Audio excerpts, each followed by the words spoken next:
This is TVC News at 7, reaching you live from our headquarters here in Lagos. We'll begin from the nation's capital, where President Muhammadu Buhari has signed the 2023 budget of 21.83 trillion naira, along with the 2022 supplementary appropriation bill into law. The president said the aggregate expenditures of 21.83 trillion naira is an increase of 1.32 trillion naira. And he explains that the 2022 Supplementary Appropriation Act would enable the administration respond to the havoc caused by the recent nationwide floods on infrastructure and agriculture sectors. The Finance Bill 2022 includes measures necessary for the effective implementation of the 2023 budget and the attainment of the various set objectives. As you will recall, I laid the 2023 appropriation bill before the joint session of the National Assembly on the 7th of October 2022 and forwarded the 2022 finance bill thereafter. I believe the next administration will sustain the early presentation of the annual appropriation bill to the National Assembly to ensure its passage before the beginning of the fiscal year.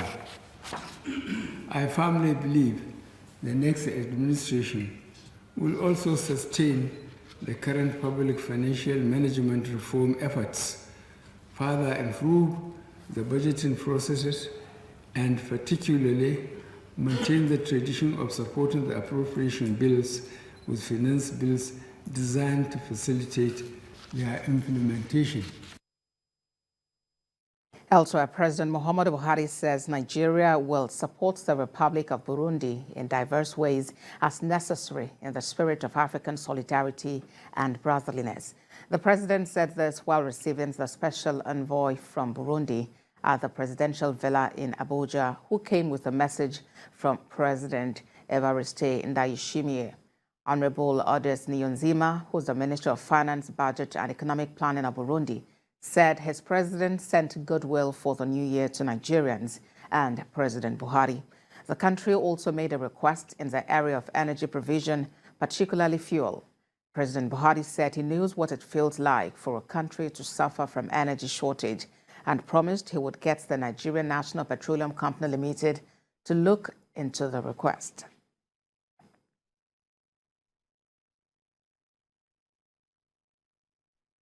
Away from that, it's the first workday of the year 2023, and business activities are beginning to pick up. In Lagos, while work has begun, many are not so keen on resuming work. TVC News correspondent Theophilus Elama went to the State Secretariat and other business districts. His report.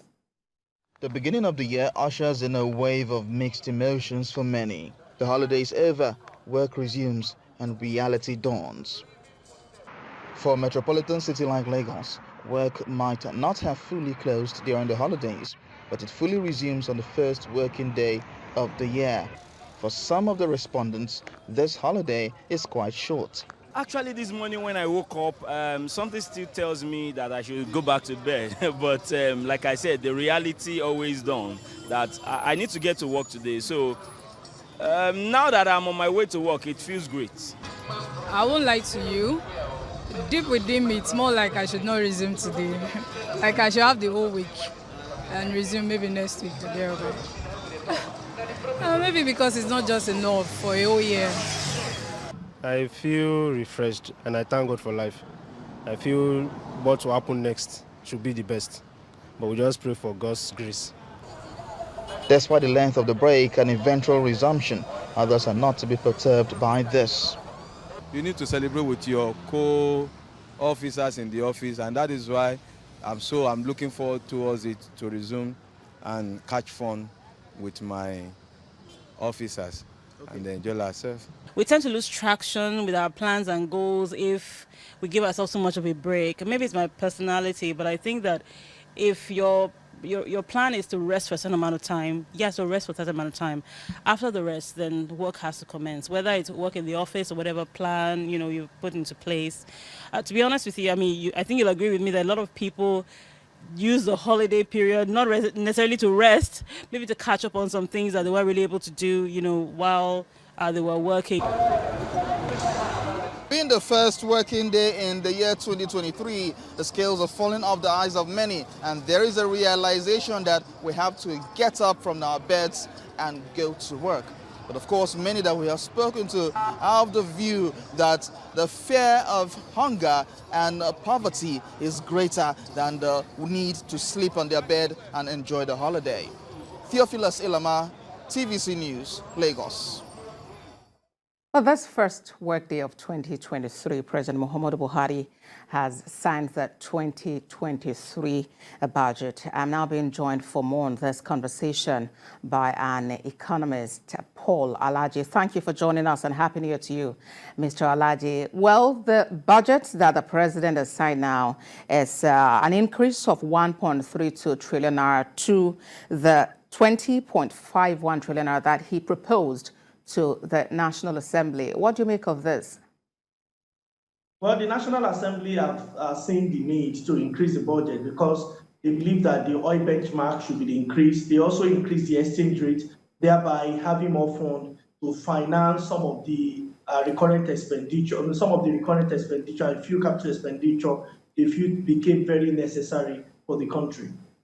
All right, but then if you just mentioned the fact that increasing the exchange rate and all of that, but in recent time, Nigeria has not exactly been able to meet up with its benchmark for oil production. So how do we marry all of this and ensure that we're able to fund it? Well, fantastic point you raised there. I doubt if we are going to meet a lot of projections in that budget. First of all, our expectation in inflation, I doubt if we will meet it.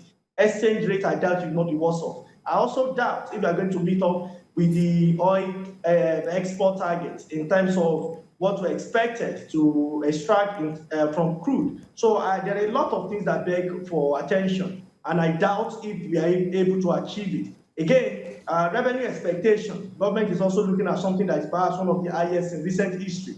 For 2022, we were unable to meet our revenue target. For 2021, we were able to meet our revenue target. And revenue targets, meeting the revenue target has been a major concern for us as a country in recent history, especially at the federal level. It's a big challenge, and I know a number of states that will be able to do the same. I don't know what will be different in this budget, but I doubt if there will be a difference. Well, 21.83 trillion naira is actually unprecedented as a budget in Nigeria. How do we fund this? And there are also concerns as to why it is this high. Is it because of the elections? Well, I wouldn't say because of elections. When you look at how government has budgeted across board from CAPEX, especially in CAPEX, government has put some money in education. Health is taking less than 5%. Education is less than 50% of the NEXCO's recommendation. The one for health is less than half of what we call Abuja Accord in 2010 or so by different commissioners of education and the Minister of Education as at that time. What it means is that even though this amount looks big, when you convert it to dollar, we're talking of less than $50 billion. That perhaps is the research for some notable universities around the world. And I tell you, the amount seems big because our exchange rate is poor. But when you compare it in global standard, you realize that the amount we are budgeting is indeed low. Now, with the low amount, the real question is, how do we intend to finance it? Significant proportion of this budget will come from borrowings, and we have over 6.55 trillion naira that we spend on service of debt. We are not using it to pay debt back, just to service. It's not part of the sinking fund. We are not using it to retire what we have borrowed. And so when you have 6.55, that's huge. Leave that one on one side. On the second side, we have less than 6 trillion naira for capital expenditure. For the first time in history, Nigeria will spend more money to service debt than what we are budgeting to build infrastructure. We can only wait out the year will be, especially when most of our earnings will go into debt service. So when people say that we have nothing to worry about, I can tell you. All right, Mr. Alaji. Thank you very much for sharing your thoughts with us on the signing of the budget by President Muhammadu Buhari earlier today. Paul Olaje is senior economist with SPM Professionals. Still ahead on TVC News at 7. Workers in Ondo and Osun States have been urged to be dedicated to duty and shun partisan politics, especially ahead of the forthcoming general election.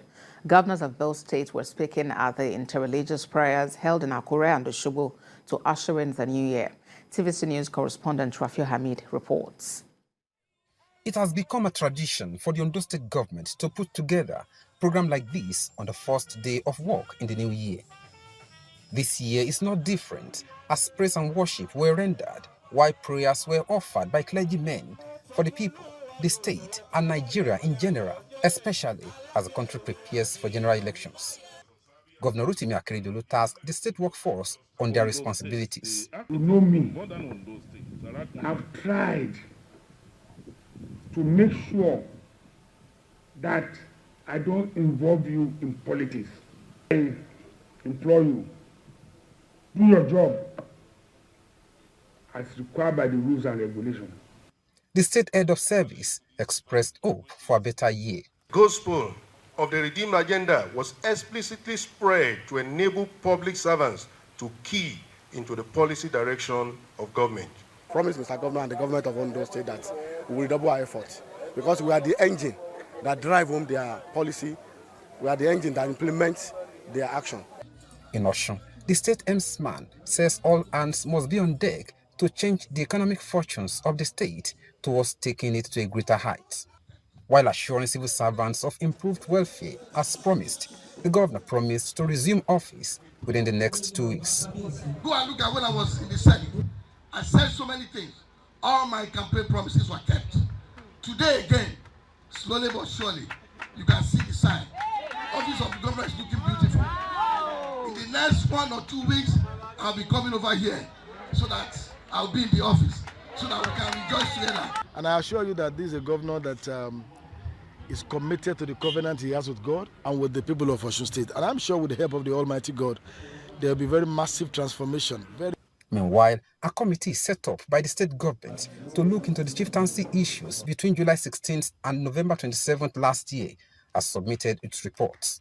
We just want to make sure that Osun State is different from other states. That under my leadership, we will make sure that we have rule of law. We will make sure that we have due process. We have over 1,000 petitions, and we had interview with over 200 individuals, including the kingmakers. Other committees are expected to submit their reports in the days ahead. Rafi Hamid, TVC News, Osogbo. Civil servants in Abuja are optimistic the new year will bring improvements in their lives. They are hoping, among other things, that the economy improves and also look forward to enhanced welfare as well as better work conditions. Celestina Area has more. It is the first work day in the year 2023 after the Christmas and New Year holidays. At the Federal Secretariat, activities are gradually picking up as civil servants trickle into their workplaces. On a usual day, this place would have been a beehive of activities, but many civil servants appear to have stayed away, still being in the spirit of Christmas and New Year celebrations. I spoke to those who have resumed, and it is obvious high expectations and hopes from the government in this new year. While some applaud the government for doing reasonably well in 2022, others insist the authorities can do more to bring changes, work and improvement to the living standard of all citizens. We're hoping to see changes, not the type of changes we received last year, last two tenure. The one we are expecting this time should be a better one. Previously, what these administrations they have done in terms of infrastructure, to my own best of my knowledge, they tried. I'm scared of travel. Each time I want to travel to Edo State, I'm always scared of kidnapping, bad roads, armed robbers, and what have you. As a civil servant, if you check, the purchasing power of the civil servant has been eroded by the current economic situation of the country. So government should do better on that. Salary structure is there. Our own, we need a staff boss, you understand, that because of the transport issue, that will help us convey us to work. Mohammed, a Syrian who has lived more than 10 years in the country, hopes for the best in the new year. I hope and I like to Nigeria become better because we love Nigeria. I came from Syria, but I love Nigeria so much because I spent many years in this country. And we hope for the next government to do well, good job for those people. This year, citizens will go to the polls to cast their ballot to elect a new president, which will usher in a new administration.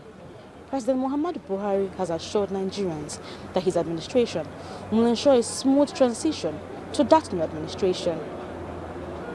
Celestina Iria, TVC News, Abuja.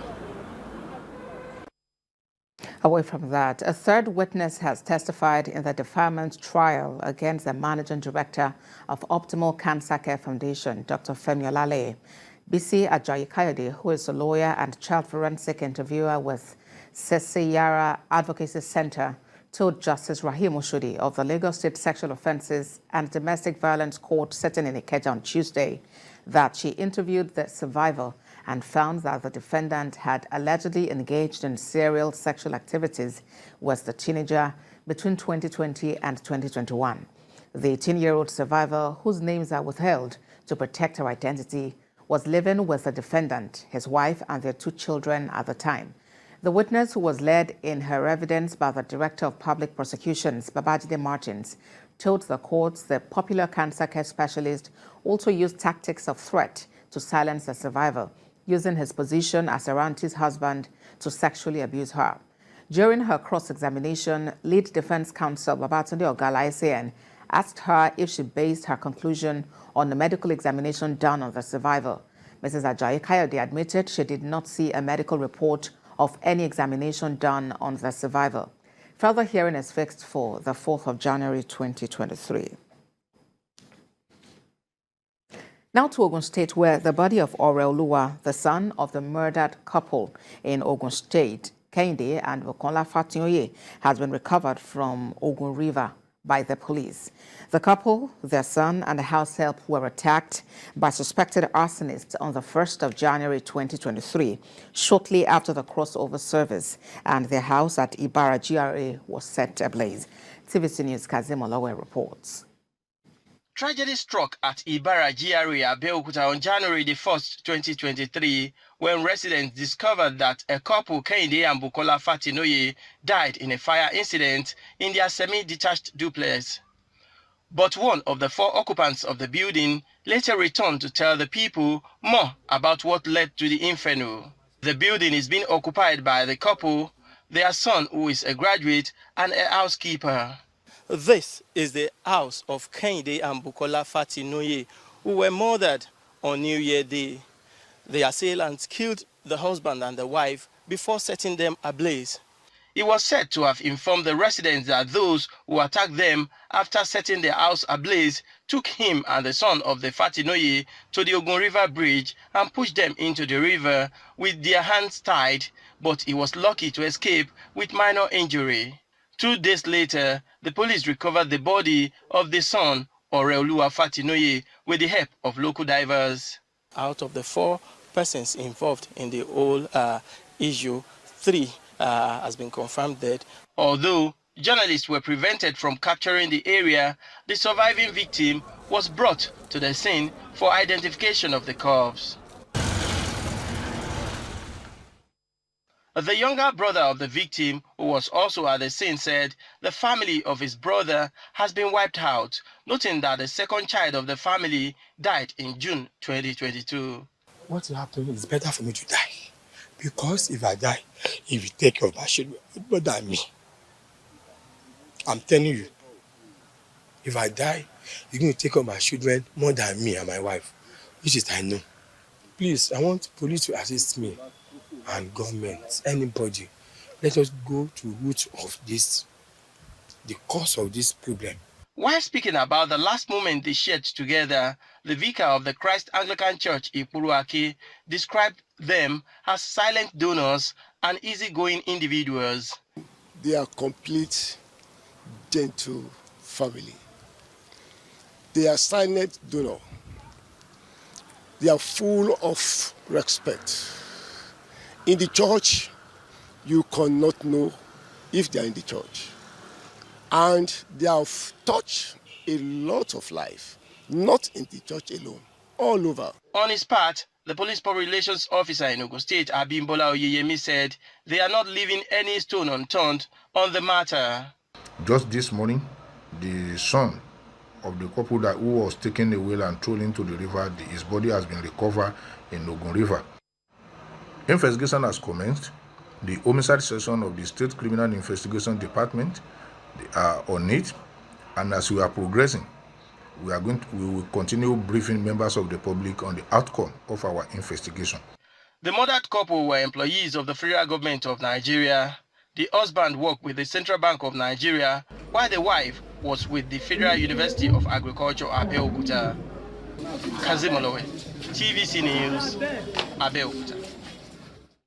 Other matters now. To prevent duplication of results, the Inspector General of Police, Usman Baba, has ordered a streamlining of all processes of investigations. The IGP, in a statement by the Force PRO, gave the directives in response to complaints on indiscriminate transfers of cases from zonal and state commands and other investigative units of the police. He admitted that the situation has often given rise to parallel investigations by multiple units, leading to conflicting arrests at parties and different outcomes.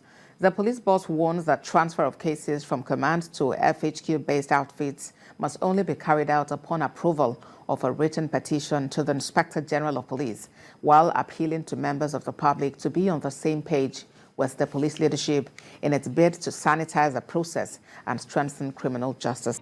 Thanks for staying with us. To electoral matters now. The presidential candidate of the All Progressives Congress, Asiwaju Bola Tinubu, is in Kano State ahead of the party's mega rally. And as part of activities before the rally, the APC candidate paid a courtesy visit to the palace of the Emir of Kano, Alhaji Aminu Ado Bayero, to seek his prayers and blessings ahead of the polls.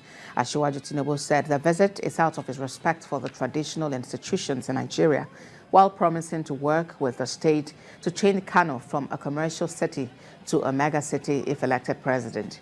He also appreciated the emir for his deliberate efforts to sustain the existing peace in the state. Now, national women leader of the All Progressives Congress, that's Akeredolu, says women and other party members of the South-South region are ready to vote for the party's presidential candidate, Asiwaju Bola Ahmed Tinubu, come 25th of February. Betta Edu stated this in her Adadama country home of Abi local government area of Cross River State when she hosted over 2,000 APC women for the new year. Mrs. Edu charged the women to go and collect their PVCs at the registration point, saying that is the only instrument for them to vote during the polls. She said Asiwaju Tinubu has assured to give women more than 35% affirmative action with tangible positions in his government if elected.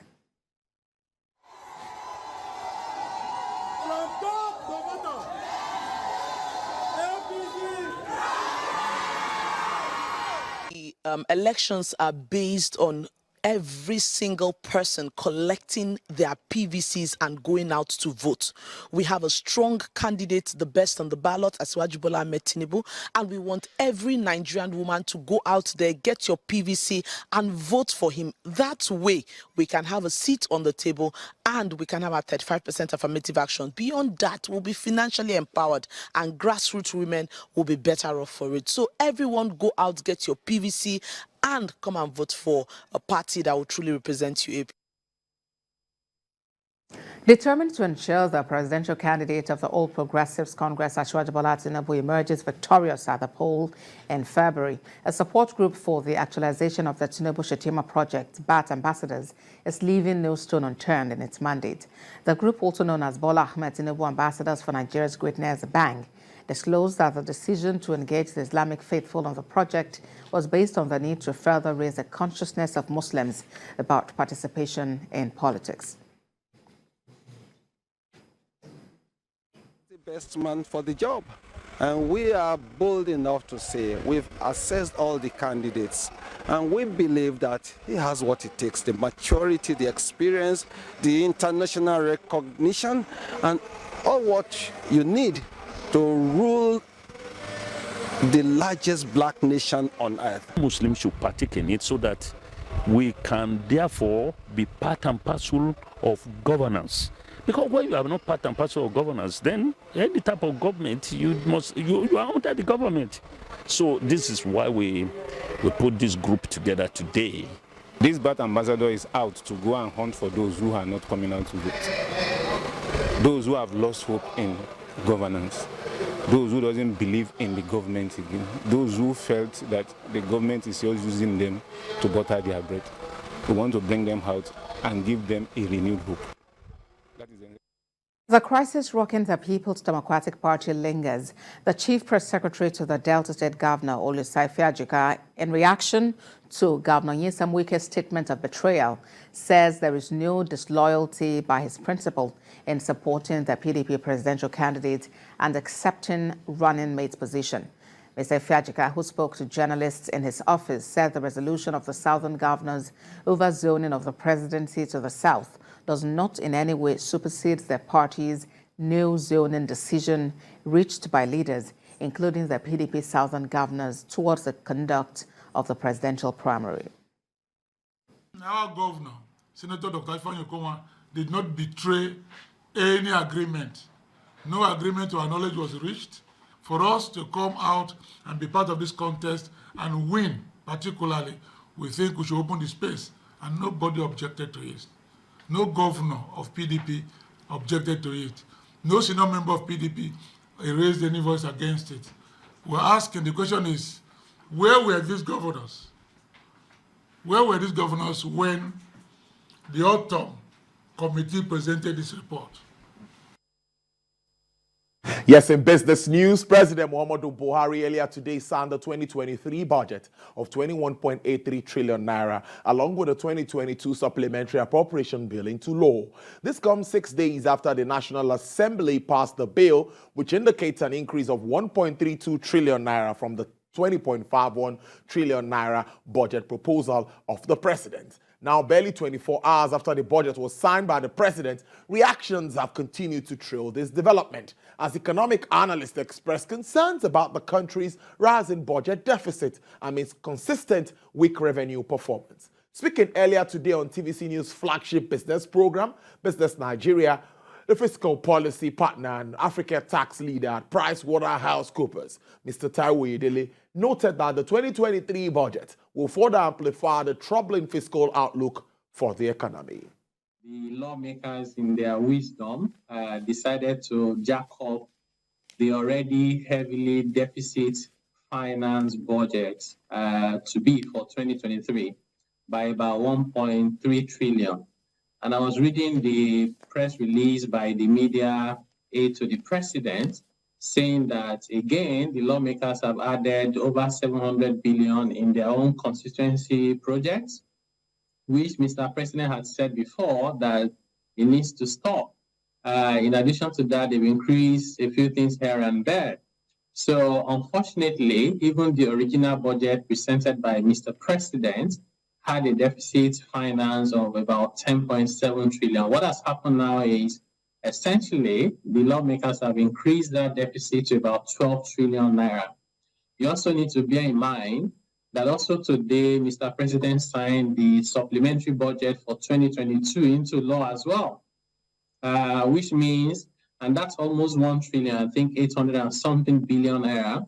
So when you add all of that together, it gives a lot of concerns for someone like me, knowing that our debt is going to rise even further in 2023, on top of what we already have, which is high.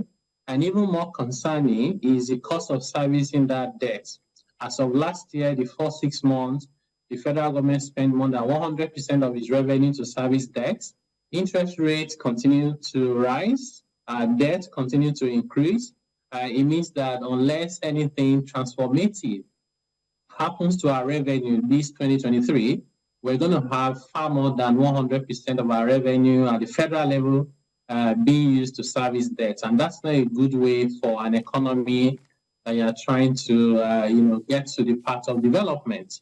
To spend money on other more productive human capital related infrastructure and reforms in different ways that we so desperately need. Taiwo Oyedele there. Nigeria's external reserves fell by $3.43 billion in 2022 from the $37.09 billion it recorded on December 29th. Well, that's according to figures released by the Central Bank of Nigeria. According to the Apex Bank, the reserves, which stood at $40.52 billion at December 31st, 2021, slid to $37.09 billion as at the end of 2022. Governor of the Apex Bank, Mr. Gordon Emefiele, attributed the decline in reserves as a result of lower crude oil prices in the future market, hereby urging the commercial banks to sustain its current policies to boost non-oil exports in order to shore up foreign exchange market. He, however, noted that gross external reserves decreased by 1.34% as at the end of October 2022 from $36.89 billion from $37.39 billion at the end of September 2022. Deposit money banks and merchant banks borrowing from the Central Bank of Nigeria's discount window drops to 11.01 trillion naira in 2022. The window, also known as the standing lending facility, experiences a decline of 15% from 13.01 trillion in previous year to 11.01 trillion naira. According to statistics made available, this implies slowdown in levels of business activities as the need for short-term cash for daily transactions diminished.